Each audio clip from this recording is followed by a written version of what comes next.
The first time I noticed the package, I didn't think anything of it. It was a small brown box sitting on our front porch on a Friday afternoon. My wife's name was written on the label. Claire Bennett. I picked it up and brought it inside. Claire was in the kitchen making dinner. Package came for you. She turned around. The moment she saw the box in my hands, her expression changed. Not dramatically. Just enough for me to notice. Oh. Thanks. She took it from me quickly. I assumed it was something she'd ordered online. But instead of opening it, she put it inside a kitchen cabinet. That seemed strange. Want me to put it somewhere else? No. It's fine. Then she went back to cooking.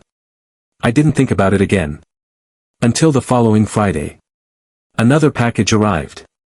Same size. Same brown cardboard. Same sender. Ridgeway Medical Supply. This time, Claire was waiting at the door before I could even touch it. She took the box from the delivery driver, thanked him, and immediately walked toward the garage. I watched through the window. She put the package in the trunk of her car. Then she drove away. She was gone for about 20 minutes. When she came back, the package was gone. I asked her about it that evening. What was in that box? She looked at me. Why? Just curious. Medical supplies. For what? She hesitated. Nothing important. That answer bothered me. Not because she was necessarily hiding something. But because Claire was usually terrible at keeping secrets. We'd been married for 6 years. I knew when she was worried. I knew when she was excited. I knew when she was lying about liking a restaurant I'd chosen. But this was different. She wasn't nervous. She was careful. The next Friday, I started paying attention. At 4:17 p.m., the delivery truck arrived. Claire was upstairs. I took the package inside before she could see it. I wasn't trying to spy on her. At least that's what I told myself. I looked at the label. Same company. Same sender. Same name. I put it on the kitchen counter. A few minutes later, Claire came downstairs. She saw the package. She stopped. Then she looked at me. You opened it? No. Good. That word stuck with me. Good. Not did you? Not what's that doing there? Just. Good. She picked up the box. Where are you going? Out. Now. Yes. She grabbed her keys. I followed her to the garage. Claire. She stopped. What? Who are you taking these packages to? Her face went completely still. For several seconds, she didn't answer. Then she said. I can't tell you. And she drove away. I stood in the garage, watching her taillights disappear. That was the first moment I knew this wasn't about an online order. Something was happening. Something Claire believed she couldn't tell her own husband. The next Friday, I decided to follow her. When the package arrived, she waited until almost 6 p.m. Then she put it in her trunk and drove across town. I followed from a distance. She didn't go to a hospital. She didn't go to a pharmacy.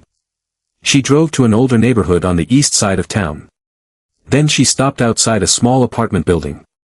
I parked half a block away. Claire got out. She took the package from her trunk. Then she walked inside. I waited. 5 minutes. 10. 20. Finally, she came back out. But she wasn't alone. A little girl was standing beside her. Maybe 8 or 9 years old. The girl hugged Claire. Claire hugged her back. Then they both looked toward the street. Almost as if they were checking whether someone was watching. I lowered myself in my seat. A few seconds later, they went back inside. I didn't follow them. I couldn't. Something about that little girl made me feel like I was crossing a line. So I drove home. Claire arrived nearly an hour later. She walked into the kitchen like nothing had happened. I was sitting at the table. She looked at me. You seem quiet. I stared at her. Who's the little girl? Claire froze. Her keys slipped from her hand and hit the floor. She didn't ask which girl. She didn't ask what I meant. She simply whispered. You followed me. I nodded. Claire closed her eyes. Then she sat down across from me. I was going to tell you. When? I don't know. Who is she? Claire looked toward the window. Then she said something I never expected. Her name is Lily. Okay. And she's my sister. I stared at her. I knew Claire had one sister. Her name was Rachel. She was 32. Not 8. I shook my head. Claire, what are you talking about? She looked at me with tears in her eyes. Lily is my sister. Then why have I never heard of her?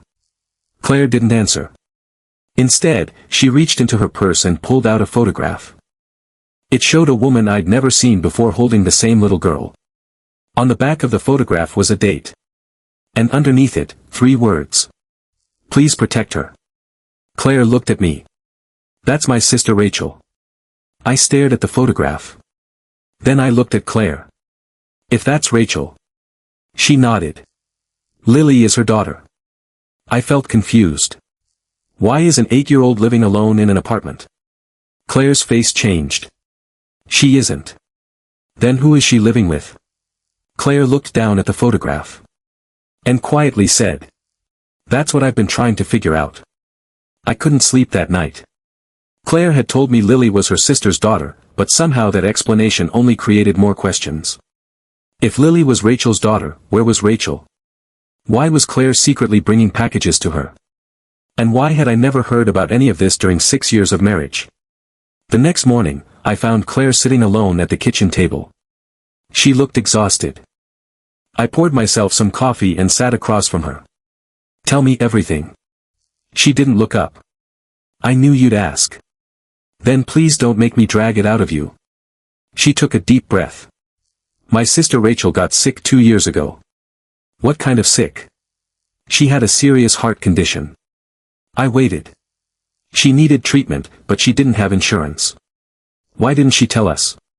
Because Rachel and I weren't speaking. That surprised me. You never told me that. I know. What happened? Claire rubbed her hands together. We had a fight. A really bad one. I said some things I shouldn't have. About what? Money. That answer sounded too simple. What does that have to do with Lily? Claire looked at me. Everything. She explained that Rachel had been struggling financially for years. She worked 2 jobs and raised Lily by herself. When her health started getting worse, Claire secretly began helping them. She didn't want me involved because Rachel had specifically asked her to keep it private. Why? Because Rachel didn't want charity. So the packages are medical supplies? Some of them. What else? Food. School supplies. Clothes. Sometimes medication. I sat back. So you've been supporting them? Claire nodded. How long? Almost a year. I felt guilty. Not because she'd helped her sister. Because I'd been sitting there thinking she was hiding something terrible. But one thing still didn't make sense. Why couldn't you just tell me? Claire looked at me. Because Rachel asked me not to. And you trusted her more than you trusted me? No. She paused. I was afraid you'd think I was wasting our money. I almost laughed. Claire, we've been married 6 years. You think I'd be angry because you bought medicine for a child? I didn't know. I reached across the table. I would have helped. She looked at me. I know that now. For the first time that morning, she smiled. Then she said. There's something else. I knew immediately there was more. What? Rachel didn't just ask me to keep Lily safe. Then what? Claire lowered her voice. She asked me to make sure Lily never met her father. I stared at her. Why? Because he's dangerous. The room suddenly felt colder. Who is he? Claire shook her head. I don't know where he is. What's his name? She hesitated. Daniel Cross. I didn't recognize the name. What's dangerous about him? Claire looked toward the hallway.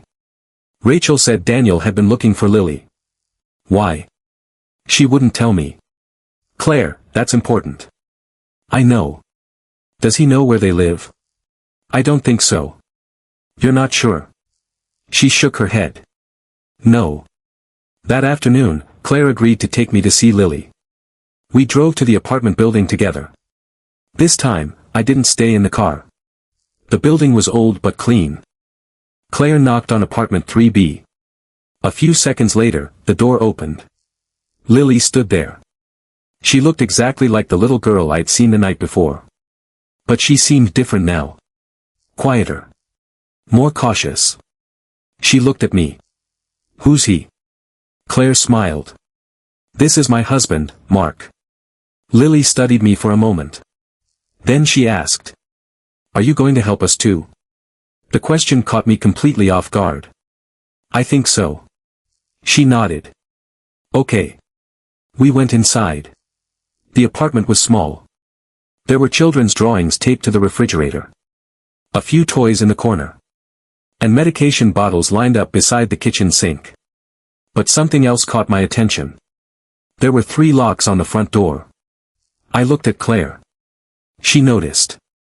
Rachel installed them. Why? Because she was scared. I walked toward the living room. On the wall was a framed photograph of Rachel and Lily. I picked it up. Then I noticed a second photograph behind it. It showed Rachel standing beside a man. Daniel. On the back was a handwritten date. And one sentence. The day I realized I had to leave. I turned around. Claire. She walked over. When she saw the photograph, her face went pale. Where did you find that? Behind the other picture. She took it from me. Then Lily suddenly spoke from the hallway. Mom said I'm not supposed to talk about him. We both turned.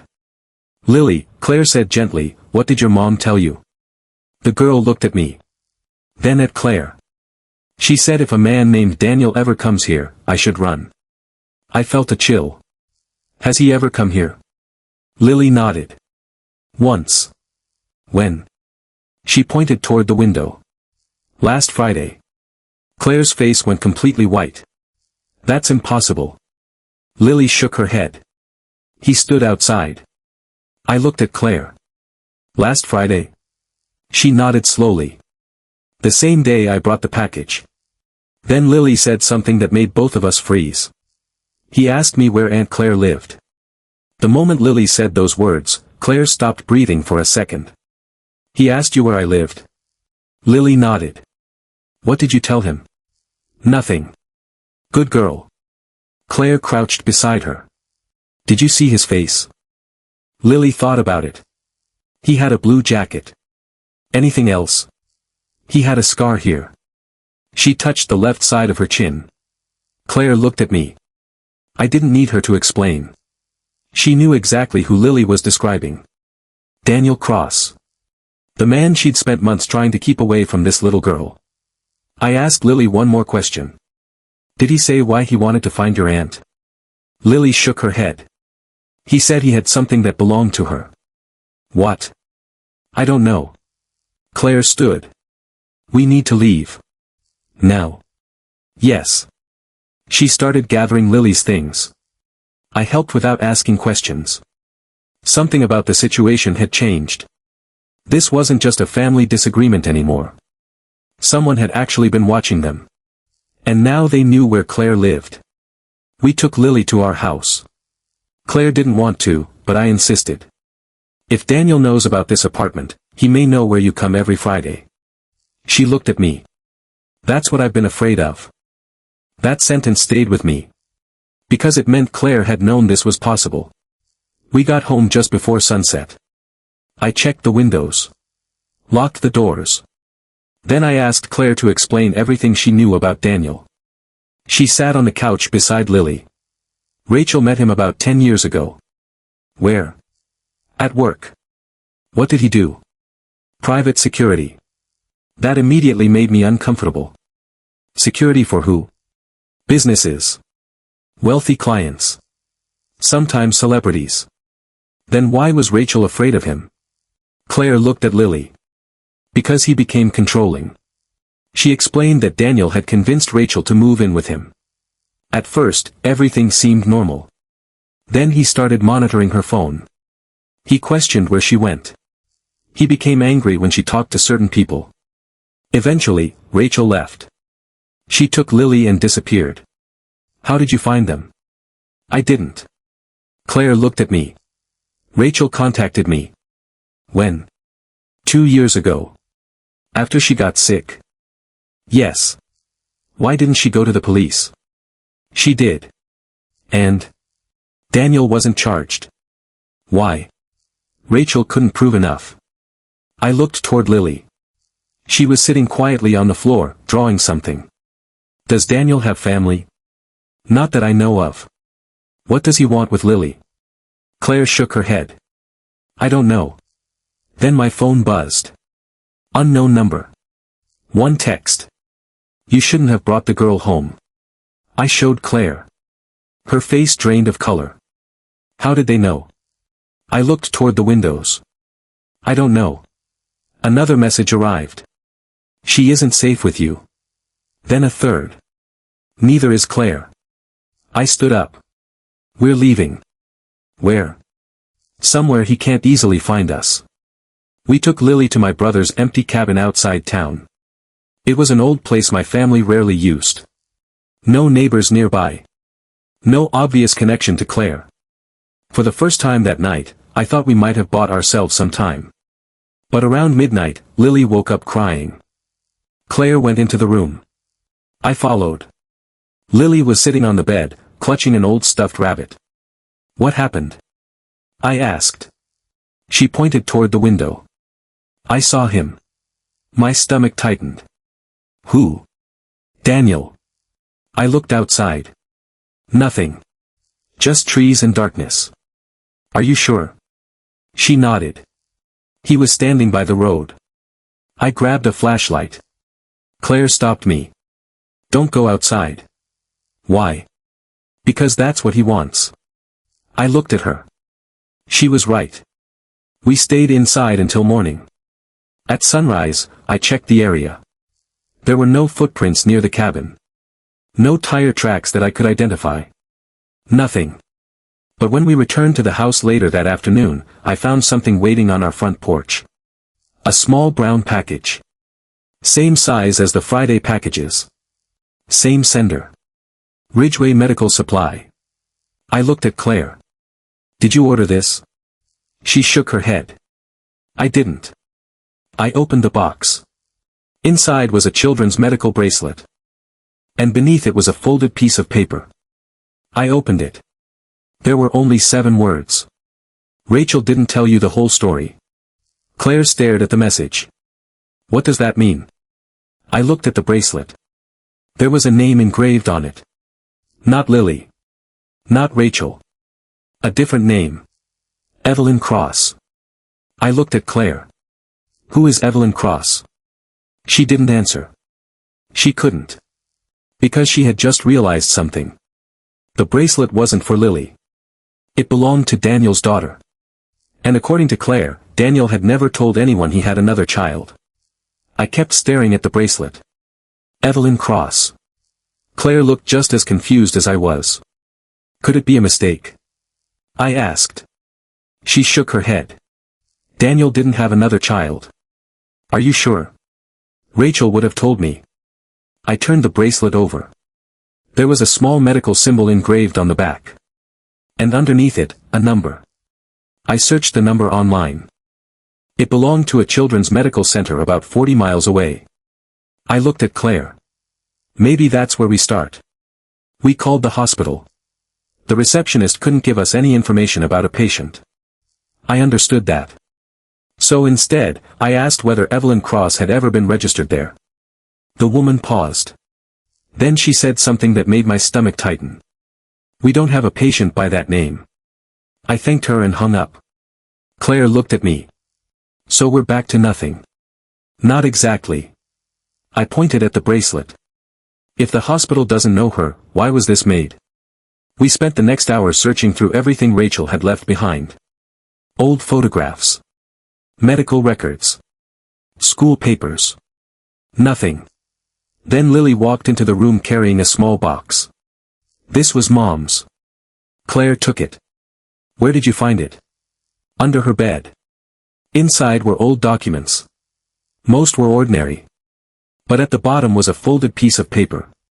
Claire opened it. It was a letter from Rachel. Not to Claire. To someone named Evelyn. The letter was dated 3 years earlier. It said, "I don't know if you'll ever read this. But if you do, I need you to know that none of this was your fault." Claire looked at me. "Who is Evelyn?" I shook my head. She continued reading. "Your father made choices that hurt people. I tried to protect you from those choices." Then came the sentence that changed everything. "Lily is not the only child I was trying to protect." Claire lowered the letter. "Rachel had another child." I looked at Lily. "Where is she?" We searched for an address. There was none. But there was a name of a social worker. Maribel Shaw. We called her. She initially refused to talk. But when Claire explained who we were, Maribel agreed to meet us. We met at a small coffee shop that afternoon. Maribel was in her 60s. She looked nervous from the moment she sat down. "You knew Rachel?" "Yes." "What can you tell us about Evelyn?" Maribel stared at the table. "Not much. Please." She finally looked up. "Evelyn was placed into foster care when she was very young." "Why?" "Because her mother couldn't care for her." "Rachel?" Maribel nodded. "Rachel had 2 children." I felt a strange sadness. Lily had spent her whole life believing she was an only child. "Where is Evelyn now?" Maribel hesitated. "That's complicated." "Why?" "Because Evelyn isn't her legal name anymore." "What is?" Maribel slid a piece of paper across the table. There was a different name written on it. I read it. Then I looked at Claire. "She's alive." Maribel nodded. "She's 17 now." "Does Daniel know?" Maribel's expression changed. "That's why you need to understand something." She leaned closer. "Daniel has been looking for her for years." "Why?"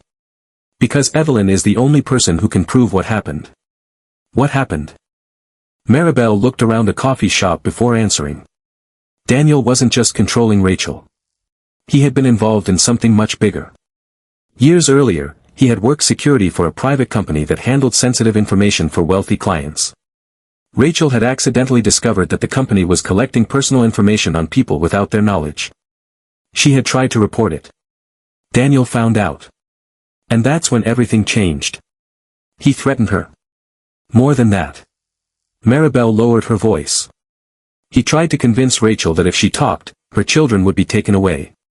Claire looked sick. That's why she disappeared. Maribel nodded. But why would Evelyn be able to prove anything?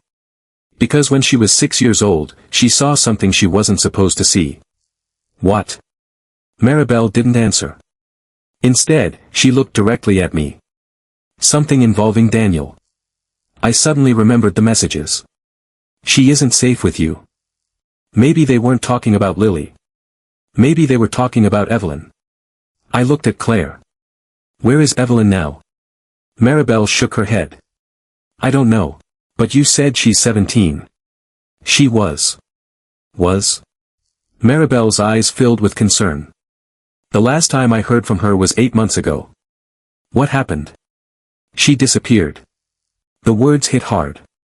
Did Daniel find her? We don't know. I thought about the package.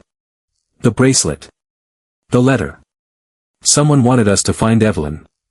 But why? Then Maribel said something that changed the entire situation. Rachel contacted me 2 weeks before she died. Claire leaned forward. What did she say? Maribel reached into her bag and pulled out a small envelope. I've been keeping this because I didn't know who to trust. She handed it to Claire. The envelope had one name written on it. Claire. Claire opened it. Inside was a handwritten note. Only 3 sentences. If anything happens to me, protect Lily. Don't trust Daniel. And don't let Mark find Evelyn. I froze. My name. Mark. I looked at Claire. She looked just as shocked. Why would Rachel tell you not to let me find Evelyn? Claire didn't answer. I looked back at Maribel. What did Rachel mean? Maribel's expression changed. I don't know. Then her phone rang. She glanced at the screen. Her face went pale. Who is it? I asked. She didn't answer. She simply stood up. We need to leave. Why? She looked at me. Because whoever has been looking for Evelyn just found us. I turned toward the coffee shop window. Across the street was a dark SUV. And someone was sitting inside. Maribel didn't wait for us to ask questions. She grabbed her bag and walked toward the back exit of the coffee shop. Claire followed her. I stayed behind for a moment, watching the dark SUV across the street. The person inside wasn't moving. Then the driver's door opened. I turned and hurried after them. We left through the back and got into Maribel's car. She drove for nearly 20 minutes before finally pulling into a grocery store parking lot. Nobody spoke. Then Claire turned toward her. Why did Rachel write my husband's name? Maribel looked at me through the rearview mirror. I don't know. You're lying. I'm not. Then tell us what you do know. Maribel sighed. Rachel was afraid that someone close to her had been helping Daniel. My stomach tightened. You think it was me? No. Then why my name? Because Rachel didn't know who she could trust. I stared out the window. I had never even met Daniel. I'd never met Evelyn. And yet somehow my name was written in a letter connected to both of them. It made no sense. Maribel finally continued. 8 months ago, Evelyn contacted Rachel. Why?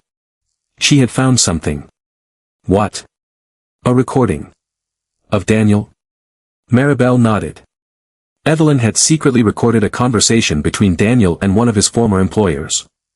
What did they say? I don't know. Then how do you know about the recording? Because Evelyn told Rachel. Claire leaned forward. Where is the recording now? Maribel looked at her. That's what everyone has been trying to find. I felt a chill. The packages. Maribel nodded. Exactly. I looked at Claire. The medical packages weren't just medical supplies. Some were, Claire said quietly. But something else was being hidden inside them. Maribel nodded. Rachel used the deliveries to move documents without drawing attention. I suddenly remembered every Friday. The packages. Claire leaving the house. The apartment. The locked door.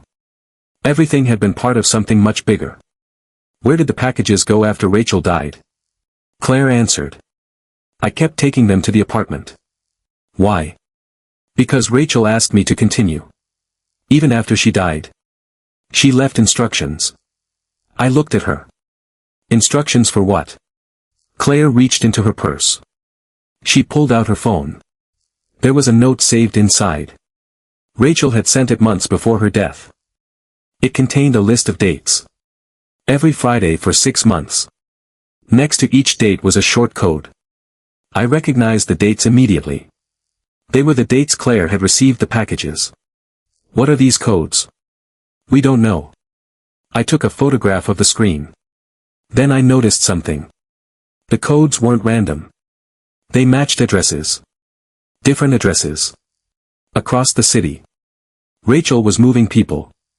Maribel shook her head. No. She pointed to one of the addresses. That was a storage facility. Another. That was an old office building. Another. A hospital. I looked at the list again. Every package had been connected to a different location. Then I noticed the final address. It was a house. I recognized it immediately. It was my house. I looked at Claire. What? She stared at the screen. I've never seen that address on the list. Then why is it here? Neither of us knew. I felt my phone vibrate. Unknown number. A photo had been sent. I opened it. It showed my house. Taken from across the street. The message underneath said. You should ask your wife what happened the night Rachel disappeared. I showed Claire. Her face changed. Claire. She didn't answer. Claire, what happened? She looked at me. I didn't tell you because I was scared. Scared of what? She swallowed. The night Rachel disappeared, I was there. I stared at her. You were there? Yes. Where? At her apartment. What happened? Claire's eyes filled with tears. Rachel had already packed a bag. Why? She was going to leave with Lily. And Evelyn? Claire shook her head. Evelyn was already gone. Where? I don't know. I waited. Claire finally whispered. Rachel told me she had found out who was helping Daniel. Who? She wouldn't tell me. Why? Because she thought someone was listening. I felt a knot forming in my stomach. What happened next? Claire looked down. Someone knocked on the door. Daniel? No. Then who? She hesitated. Your friend. I stared at her. My friend? She nodded. David. I couldn't breathe for a second. David had been my closest friend since college. He was the person I trusted most outside my marriage. Why would David be at Rachel's apartment? I don't know. Did Rachel know him? No. Then what did he want? Claire looked at me. He asked for the recording. Everything suddenly became much darker.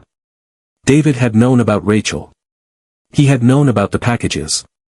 And now Claire was telling me he'd shown up the night Rachel disappeared. I immediately called him. No answer. I called again. Still nothing. Then a text arrived. Can't talk right now. I'll explain everything tomorrow. I stared at the message. Then another one came through. Don't trust Claire. I looked up. Claire was standing across from me. She had seen the message. Neither of us spoke. Then my phone rang. This time, the caller ID showed a number I didn't recognize. I answered. A young woman's voice whispered. Mark? Who is this? My name is Evelyn. I stood completely still. Claire covered her mouth. Evelyn continued. I know you don't understand what's happening. Where are you? I can't tell you. Why? Because Daniel isn't the only person you're supposed to be afraid of. My heart started pounding. Who else? There was a long silence. Then Evelyn said. Your friend David. The call suddenly disconnected. I looked at Claire. And for the first time, I wondered if the person I'd trusted most for years had been part of this from the beginning. I called David 12 more times. Nothing.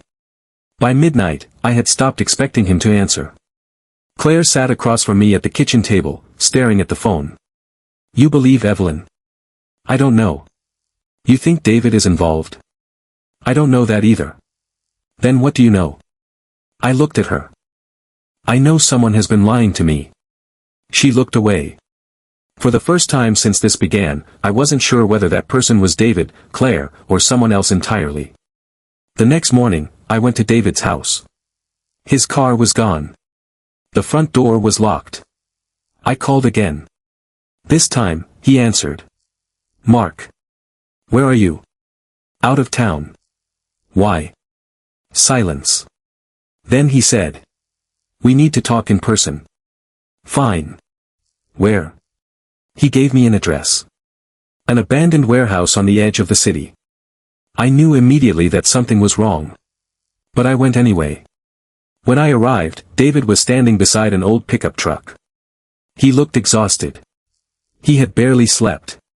You shouldn't have come. You told me to. I know. I walked closer. Did you know Rachel? He looked down. Yes. How? Through my work. What work? He hesitated. I used to work for the company Daniel did security for. I felt my stomach drop. You never told me. I left years ago. Why? Because I found out what they were doing. I waited. David explained that the company had been hired by wealthy clients to investigate people. At first, it was legal. Background checks. Security assessments. Private investigations. But eventually, some employees began collecting information they weren't supposed to have. Financial records. Medical information. Private conversations. They sold it to people who were willing to pay. Rachel had discovered part of it. And Evelyn had accidentally recorded one of the meetings. The recording is what everyone wants, David said. Where is it? I don't know. I stared at him. You're lying. No. Then why did Evelyn tell me to stay away from you? Because she thinks I betrayed her. Did you? David shook his head. No. Then prove it. He reached into his jacket. He pulled out a small flash drive. I've been trying to protect it. I recognized the shape immediately. It looked almost identical to the drive my father had once hidden in my house. What's on it? Part of the recording. I took it. Why didn't you give this to the police? Because the people involved have lawyers, money, and connections. So you trusted me? David nodded. I trusted you because you had no connection to any of this. I almost laughed. Apparently I do now. David looked at me. There's something you need to know. What? Rachel wasn't the only person who discovered what they were doing. Who else? Your wife. I froze. Claire. David nodded. She found the company records years ago. Why? Because she was looking for information about Daniel. Why would she? Because Rachel asked her to. I suddenly remembered Claire telling me she had no idea why Daniel was dangerous. Maybe that wasn't true. How much does Claire know? David looked away. More than she's told you. I felt betrayed. Then why didn't you tell me? Because I didn't know who to trust. I put the flash drive in my pocket. Where is Evelyn?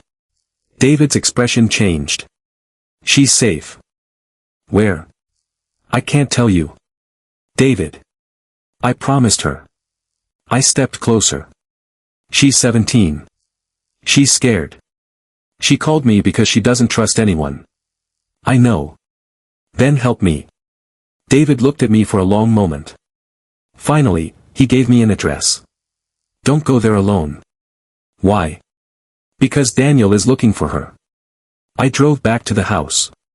Claire was waiting. She could tell from my face that I'd learned something. What happened? David told me about the company. She sat down. And? He said you knew more than you told me. Claire looked at the floor. I did. How much? Everything Rachel told me. I felt anger rising. Why did you lie? Because I promised Rachel. You promised Rachel, but you married me. I know. Then why didn't you trust me? Claire's eyes filled with tears.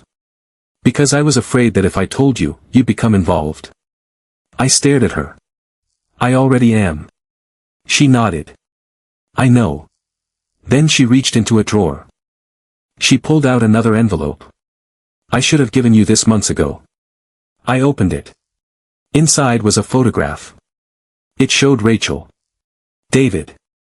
And another man. Daniel. They were standing outside the same security company. On the back was a date. 7 years ago. But that wasn't what caught my attention. Someone had written one sentence underneath. Mark doesn't know what his father did. I looked at Claire. What does my father have to do with this? She shook her head. I don't know. You're telling me my father was involved? I don't know. I looked at the photograph again. Then I noticed something else. David was holding a folder. On the folder was the same symbol I'd seen on the medical bracelet. I suddenly understood. The company Daniel worked for wasn't just connected to Rachel. It was connected to my family. And maybe my father had known about it long before I ever met Claire. My phone buzzed. A message from an unknown number. You finally found the right question. Then another message arrived. Ask your mother why she paid Daniel. I stared at the screen. My mother had been dead for 8 years. And I had never heard the name Daniel Cross from her. I looked at Claire. Why would my mother have paid him? Claire didn't answer. Then the front door opened. Nobody was standing there. But something had been pushed underneath it. A small envelope. My name was written on the front. I picked it up. Inside was a single photograph. It showed my father standing beside Daniel. And between them was a much younger version of David. On the back, someone had written, "Your father knew everything." I couldn't take my eyes off the photograph. My father. Daniel. David. All standing together. And the worst part wasn't the picture itself. It was the date. 21 years ago. That was before I'd met Claire. Before I'd even graduated college. Before David became my best friend. I turned the photograph over again. There was nothing else. I looked at Claire. Why would my father know Daniel? She shook her head. I don't know. You've been protecting Rachel for 2 years. You knew about Daniel. You knew about David. And now I'm finding out my father was connected to all of them. I swear I didn't know about your father. I wanted to believe her. But there were too many secrets. I called David. This time, he answered immediately. Did you find the photograph? I froze. How did you know about it? Silence. David? I was afraid you'd find it. What was my father doing with Daniel? I don't know. Don't lie to me. I'm not. Then tell me what happened 21 years ago. David took a breath. Your father hired the company. For what? To find someone. Who? Silas Mercer. The name hit me like a punch. The man from my father's hidden records. The man connected to my birth. My biological father. Why was my father looking for Silas? David didn't answer. David. He wasn't trying to hurt him. Then what? He was trying to find him before Daniel did. I sat down. What does that mean? Your father knew Silas had evidence against the company. He also knew Daniel's employers wanted that evidence destroyed. Then why was Daniel standing beside my father? Because your father was negotiating. Negotiating what? Silas's safety. I looked at Claire. She was listening. David continued. Your father paid Daniel's company to locate Silas. But once your father discovered what they planned to do with him, he changed sides. So my father hired the people he was trying to stop. Yes. Why? Because he thought he could control the situation. I looked at the photograph again. And did he? No. David's voice became quieter. That's why Silas disappeared. Everything suddenly connected. The hidden property. The company. The $600,000 transfer. Silas. My mother's secrets. My father's strange instructions. But there was still one question. What happened to Silas? David paused. Your father helped him disappear. Where? I don't know. Is he alive? Another pause. I believe he is. I closed my eyes. For years, I believed my father had simply kept my biological father out of my life. Now I was discovering he'd been protecting him. My phone buzzed. A message from Evelyn. Come alone. I know where the recording is. I showed Claire. She immediately shook her head. No. I have to go. It's a trap. Maybe. Mark, please. I looked at her. If Evelyn really has the recording, this could finally end. Claire grabbed my arm. Or it could get you hurt. I understood why she was afraid. But I couldn't keep running from the truth.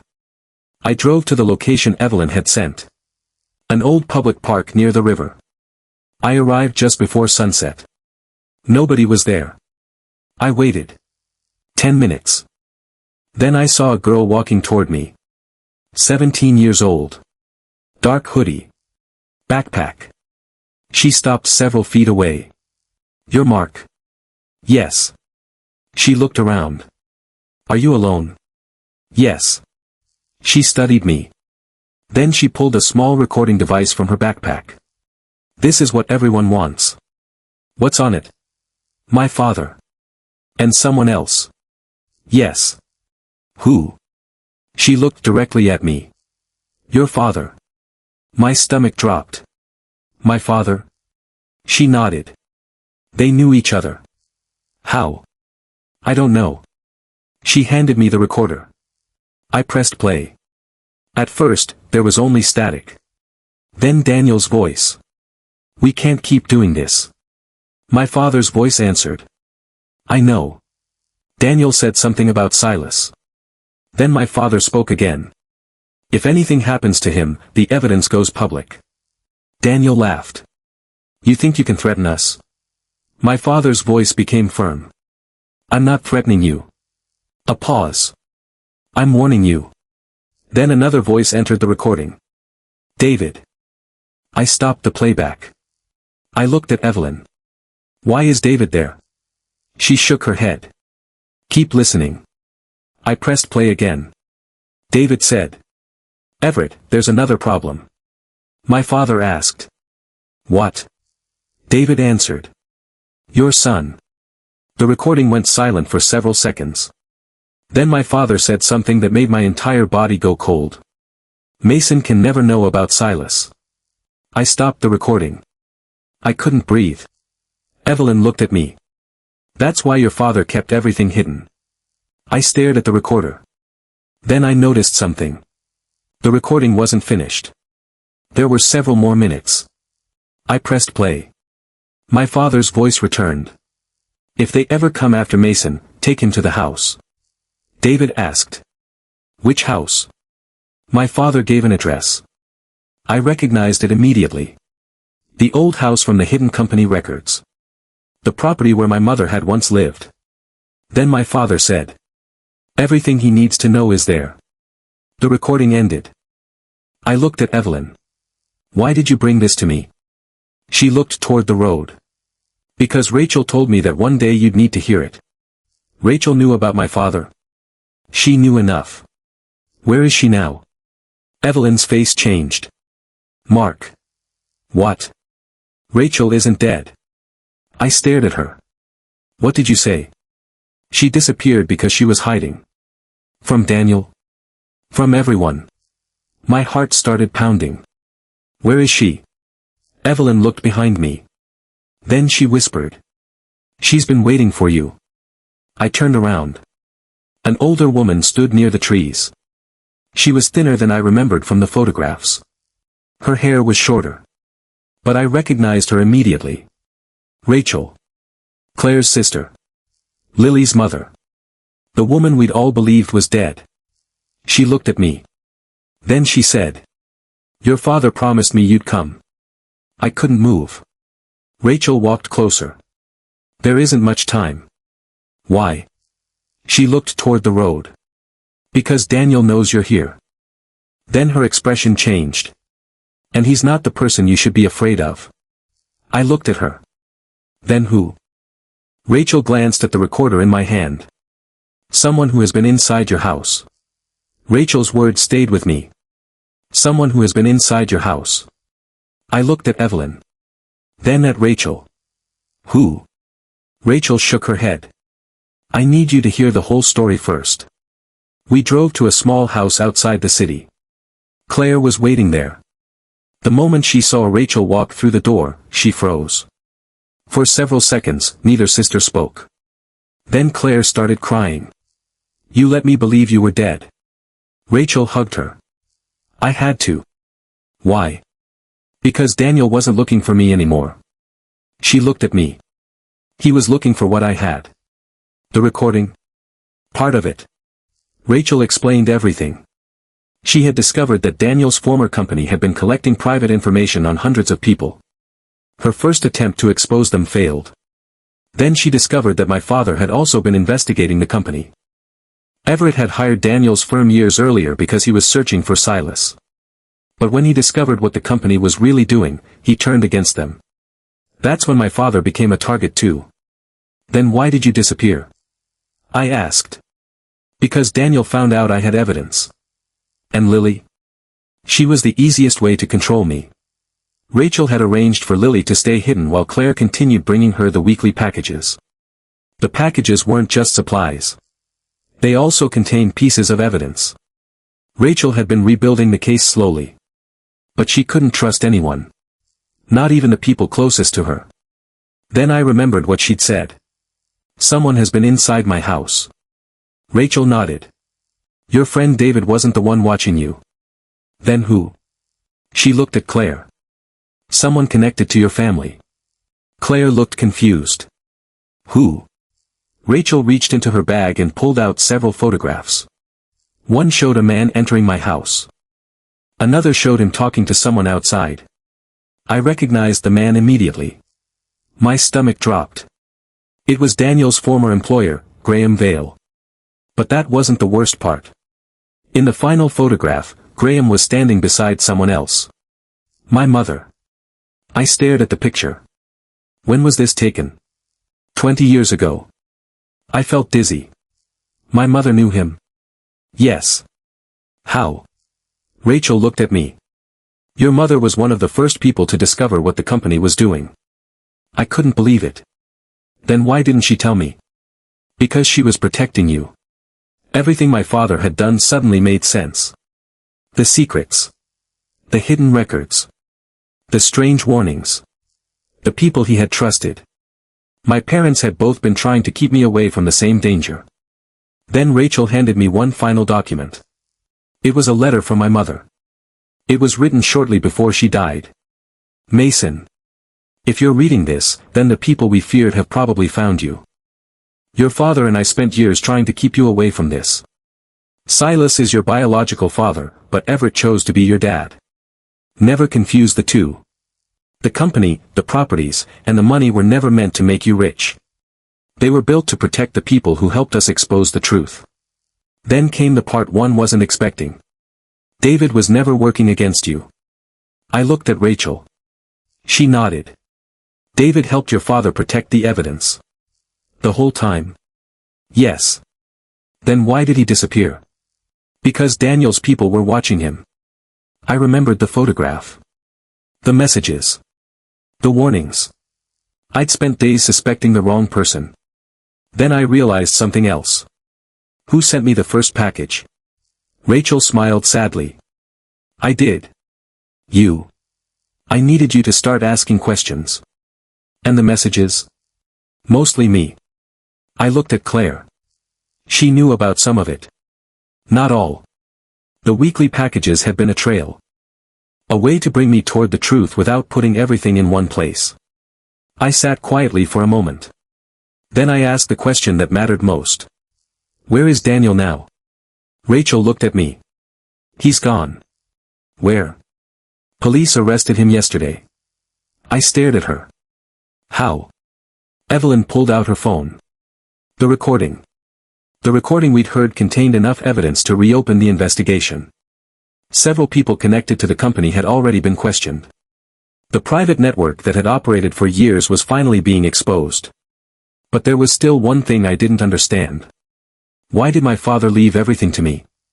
Rachel answered. Because he knew you'd eventually have to choose what to do with it. The company? Yes. I shook my head. I don't want to spend my life chasing secrets. You don't have to. She smiled. Your father didn't want you to become him. That hit me harder than I expected. He had spent his life protecting people. But he had also spent his life carrying secrets. I didn't want that. So I made a choice. I kept the company, but I changed how it operated. The trust continued helping families who needed it. The properties stayed protected. But the private investigations ended. The hidden accounts were closed. The old files were handed to investigators. And for the first time, everything was documented openly. As for Rachel, she finally came home. Lily stopped having to hide. Evelyn was reunited with her mother. And Claire and I spent months rebuilding the trust between us. It wasn't easy. But we stayed together. David eventually returned. He apologized for keeping secrets from me. I told him I understood. Because by then, I finally understood why everyone had been afraid of the truth. Sometimes people hide things because they're selfish. And sometimes they hide them because they genuinely believe they're protecting someone. The difficult part is knowing which one you're dealing with. I still have my father's old recording. I still have the photograph of him with Daniel. And I still have the first brown package Claire received. I keep them in a box in my office. Not as reminders of the secrets. As reminders of what those secrets cost everyone. My father spent 20 years trying to protect me from a world he believed I wasn't ready to understand. But eventually, I learned something he never did. You can't protect someone forever by hiding the truth from them. Eventually, the truth becomes the thing they need most. And that's the inheritance my father really left me. Not the company. Not the money. Not even the answers. He left me the chance to finally live without secrets. If you discovered that your family had hidden a dangerous truth from you for years because they believed they were protecting you, would you forgive them?